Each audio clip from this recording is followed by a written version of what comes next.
রামুর মানুষ স্বতঃস্ফূর্তভাবে কালকে স্টেডিয়ামে গিয়ে স্টেডিয়ামের সব গ্যালারি দখলে নেবে এই প্রত্যাশা করি। রাত পোহালে অনুষ্ঠিত হবে ডিসি গোল্ড কাপ ফুটবল টুর্নামেন্টের সর্বশেষ ফাইনাল খেলা। আর এই সর্বশেষ ফাইনাল খেলায় মাঠের এক প্রান্তে অংশগ্রহণ করবে ইতিহাস ঐতিহ্যেরা রম্যভূমি রামু এবং মাঠের অন্য পাশে অংশগ্রহণ করবে সীমান্তবর্তী উপজেলা Teknaf. DC gold cup football টুর্নামেন্টের সর্বশেষ ফাইনাল খেলাকে কেন্দ্র করে রামুতে ফুটবল উন্মাদনা বিরাজ করছে। বিশেষ করে ফুটবল সংশ্লিষ্ট যারা রয়েছে তাদের মধ্যে অন্যরকম এক উচ্ছ্বাস আমরা দেখতে পাচ্ছি। এই মুহূর্তে আমার সাথে আছে রামু প্রেস ক্লাবের সাধারণ সম্পাদক সোয়েব সাইদ। আসলে ওনার থেকে আজকে জানতে চাইবো যে বিশেষ করে উনি তো সাংবাদিক, বিভিন্ন দিকে ওনার পদচারণা রয়েছে। বিশেষ করে আমরা আপনাকে কালকে থেকে এখানে বিকেএসপিতে যে ফুটবল ট্রেনিং রয়েছে তারা নিজেদেরকে একটু ঝাঁকিয়ে নিচ্ছে, এ বিষয়ে আপনি কি কি দেখেছেন? বিশেষ করে রামুর যারা ফুটবল সংশ্লিষ্ট যারা রয়েছে তাদের মধ্যে কিরকম অনুভূতি দেখতে পাচ্ছেন? ধন্যবাদ আব্দুল্লাহকে। এই টুর্নামেন্টে প্রথমবারের মতো 21 বছরের ইতিহাস ভঙ্গ করে এবারে প্রথম আমরা একটি ফাইনালের দেখা পেয়েছি। তো এই ফাইনালে অংশগ্রহণকে কেন্দ্র করে মূলত রামুতে ফুটবল উন্মাদনা ছড়িয়ে পড়েছে। এমনকি অনেকে যারা ফুটবল প্রেমী নন তারাও, আমার মনে হচ্ছে রামুর শতভাগ মানুষ আজকে ফুটবল জ্বরে আক্রান্ত। কালকের এই ম্যাচ দেখার জন্য রামুর মানুষ উদ্গ্রীব হয়ে আছে। আমি জানি না গ্যালারিতে কি অবস্থা হয়, সেটা কালকে হয়তো দেখা যাবে। কিন্তু রামুরবাসীর প্রত্যাশা, আমার কাছে রামুবাসীর মতো আমিও প্রত্যাশা করি রামুর কালকে জয় হবে। কারণ রামুর যে ক্রীড়া ঐতিহ্য রয়েছে সেটা প্রায় শতাব্দীকাল আগের, এবং কক্সবাজার জেলার দক্ষিণ চট্টগ্রামের একসময় ক্রীড়াঙ্গনের যে উর্বর ভূমি কিন্তু রামুর যে ক্রীড়া সমৃদ্ধি, রামুর যে ক্রীড়া ঐতিহ্য সেটা কিন্তু রামুর কক্সবাজারের অন্য উপজেলার মধ্যে নেই, যে কারণে আমরা রামুকে নিয়ে কালকে জয়ের আশা করতে পারি। আসলে আমরা তো বেশ আগে, আমরা যখন আরো ছোট ছিলাম তখন রামুর একটা অন্যরকম ফুটবল উন্মাদনা দেখতে পেতাম, কিন্তু বেশ কয়েক বছর ধরে লক্ষ্য করা যাচ্ছে রামুতে আগের যে একটা উন্মাদনা ছিল, যে একটা মাতামাতি ছিল ফুটবল নিয়ে, সেটা দেখা যাচ্ছিল না। হুট করে আবার নতুন করে যে রামুর ফুটবলে বলা যায় নতুন করে প্রাণ ফিরে পেল, এ বিষয়ে কি দেখছেন আপনি?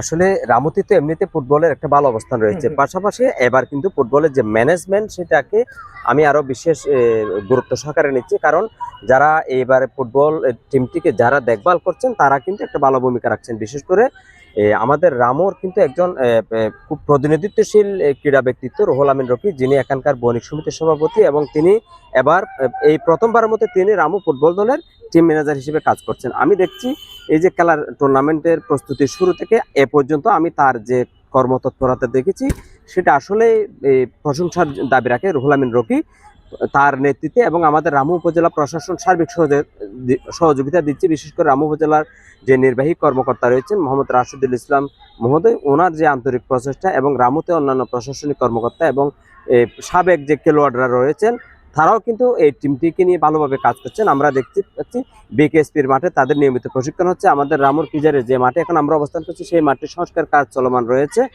যদিও আজকে অনেকদিন পর দেখলাম ছোট বাচ্চারা এখানে খেলছে।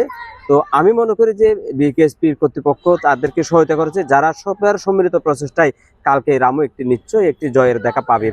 আচ্ছা, আমরা তো লক্ষ্য করছি আপনি সেমিফাইনাল খেলাটি উপভোগ করেছেন সরাসরি মাঠে বসে। কেমন দেখতে পেয়েছেন রামুর ফুটবলার যারা রয়েছে তাদের মধ্যে, মানে স্পৃহাটা কেমন দেখতে পেয়েছে?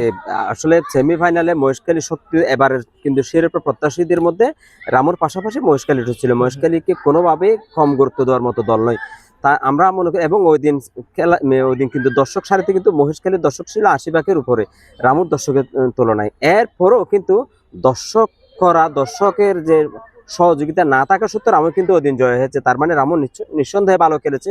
বিশেষ করে রামুর গোলরক্ষক শামীম যে ক্রীড়া নৈপুণ্য দেখিয়েছে, এবং জয়ের নায়ক মূলত তিনি। শেষ বলটা তিনি যদি রুখে দিতে না পারতেন হয়তো সেই জয়ের দেখে আমরা পেতাম না, হয়তো রামুর সেদিন আমরা ব্যর্থতা নিয়ে ফিরতে হতো।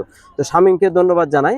তা আমি মনে করি শামীমের অধীনের যে কৃতিত্ব সেটা কালকের সমাপনী ম্যাচও যেন সেটা অব্যাহত থাকে। দর্শক, আমরা তখন কথা বলছিলাম রামু প্রেস ক্লাবের সাধারণ সম্পাদক সোয়েব সাইদের সাথে। আসলে কালকেই অনুষ্ঠিত হচ্ছে বহুল প্রতীক্ষিত ডিসি গোল্ড কাপ ফুটবল টুর্নামেন্টের সর্বশেষ ফাইনাল খেলা। আসলে আমাদেরও ইচ্ছে থাকবে যে আগামী কালকের যে ম্যাচটি রয়েছে সেই ম্যাচটি যেন রামু জিতুক, যেহেতু আমরা নিজেরা রামু। শুভকামনা রামু।